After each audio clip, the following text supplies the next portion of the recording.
বাড়ির বেল যখন বেজে ওঠে তখন বেলা 12:15। সদর দরজা খোলেন বাড়ির গৃহকর্তা বিখাম চাঁদ লাম্বোডিয়া, পেশায় চার্টার্ড অ্যাকাউন্টেন্ট। বর্ধমান রোডের বাড়িতে থাকেন তিনি এবং তার স্ত্রী। তাদের একমাত্র পুত্র সন্তান কর্মসূত্রে থাকেন দিল্লিতে, 2 কন্যা শ্বশুর বাড়িতে।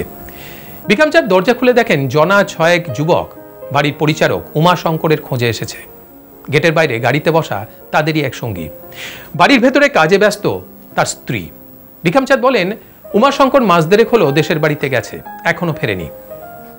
কিন্তু কথাবার্তার মাঝেই হঠাৎ করেই এক যুবক আগ্নেয়াস্ত্র বের করে শটাং তাক করে বিখাম চাঁদের দিকে। ঘটনার আকস্মিকতায় বাকরুদ্ধ বিখাম চাঁদকে নিয়ে ওরা 4 জন বাড়ির ভেতরে যায়।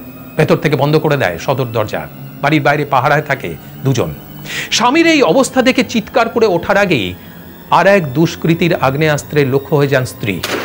ভয়ে সিটিয়ে থাকা 2 জন প্রবীণ নাগরিকের কাছ থেকে আলমারির চাবি চায় দুষ্কৃতীরা। আলমারি খুলে লুটপাট চালায় সমস্ত গয়নাগাটি, এমনকি টাকা পয়সাও। পরে অবশ্য এই ঘটনায় অপরাধীরা ধরা পড়লেও একটা বিষয় কিন্তু আমাদের চোখে আঙুল দিয়ে দেখিয়ে দেয় যে এই ধরনের দুষ্কৃতীদের সফট টার্গেট আসলে কারা। প্রবীণ বা বৃদ্ধ মানুষজন এবং গৃহবধূরা। এই ধরনের অপরাধ সংগঠিত করার আগে দুষ্কৃতীরা আগে ভালোভাবে বাড়িটা রেকি করে, বাড়ির সদস্যদের ব্যাপারে খোঁজ খবর নেয়।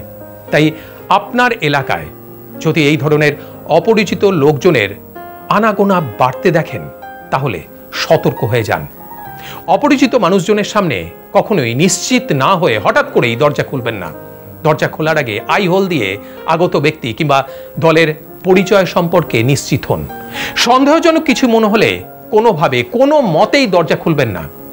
দেখুন, আপনার সাবধানতা এবং সতর্কতাই আপনাকে সুরক্ষিত রাখবে।